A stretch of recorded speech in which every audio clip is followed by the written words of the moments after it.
questioned the wisdom of risking a manned mission to the Counter-Earth. But this act of aggression... This guy is a freelance photographer for the Daily Blue Planet. I thought they hated mutants in the Marvel-verse. Spider sense, tingling. Parker's spider sense actually works here when it's not supposed to because the symbiotes generally neutralize it. What could possibly be... Thought this series isn't part of continuity.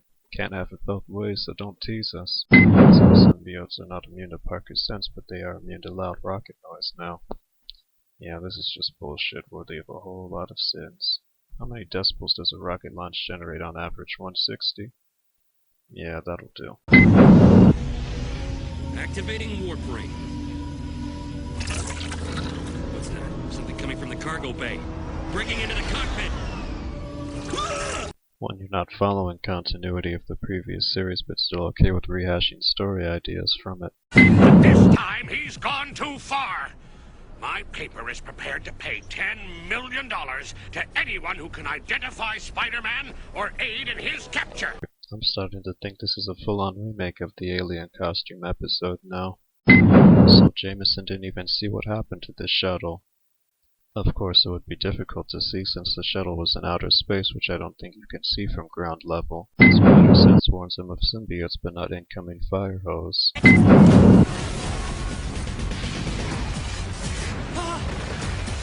out! He lunged at me, and I don't mind saying I thought my hour was at hand, but the building collapsed on him and saved my life.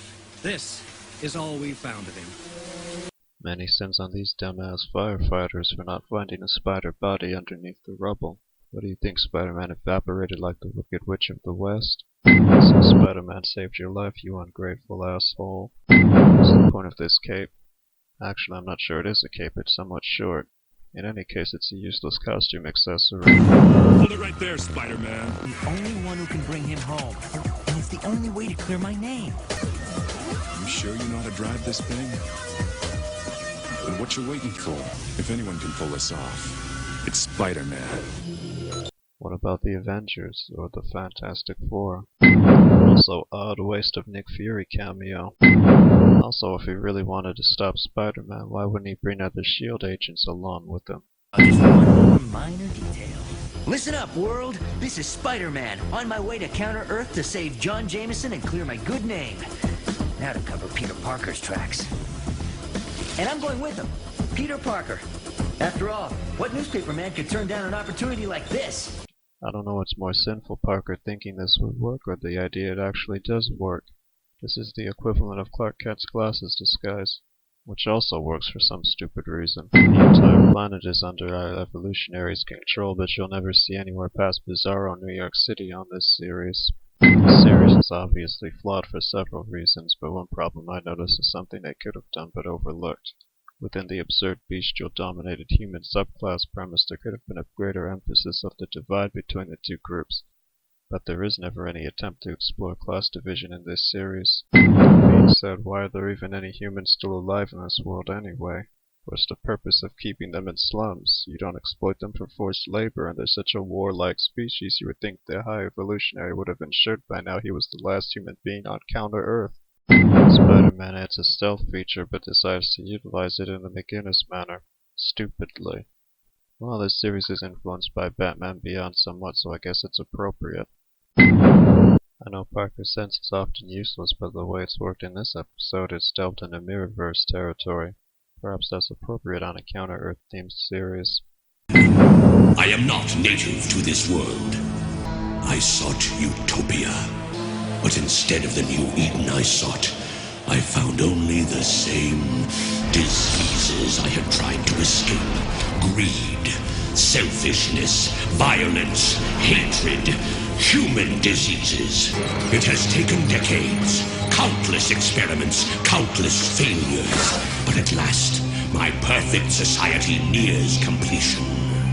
Unarmed high evolutionary is somehow given decades of time to perfect bestial formula on a war-torn planet. Parker's the only one who should still be standing in this vehicle after that barrel roll. This ain't Spider-Man startled by something in front of him, but the robot comes in from his truck's side. Mr. High and Mighty Evolutionary. He's the one responsible for all this. 50 years ago, he created the bestials and turned the humans into the dregs of society. No one knows why. They have time for this exposition now. Also, didn't the High Evolutionary explain all this to Parker already? You had some nice moves back there, Spider-Man. For a guy who dresses like a bug. Ouch. Usually women don't criticize my fashion sense until at least the third date. Just once. Why can't I meet a woman who lives in a penthouse? Have you already moved on from MJ, Parker? I didn't beg you to be the promiscuous type. So Spider-Sense still not working, huh? If you tried to unmask now, would it set off in the presence of Ratwoman here? Also, why did these two not add Jameson to their collective or whatever back on the shuttle? We've got a job to do. Remember, the High Evolutionary wants us to capture Spider-Man! Why did the High Evolutionary not try to experiment on these two miscreants like he did with Parker instead of hire them as mercenaries? I know John Jameson not only survives symbiote attack but also takes over Resistance leadership duties in just 6 months. I don't think that speaks well for the Resistance movement. Okay, speaking of Dad, who's the punk photographer that always gets those great pictures of you for the Daily Bugle?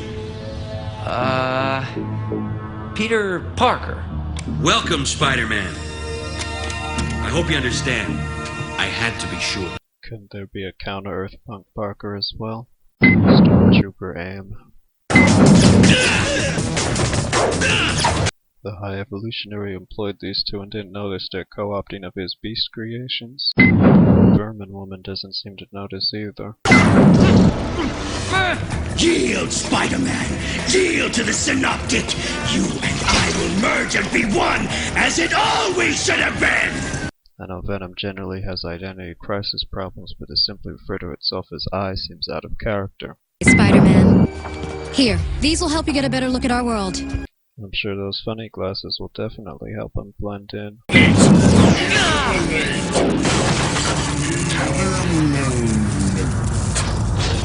Thank you for saving my son's life. Your hands.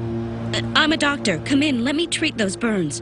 What burns? His hands are already completely healed.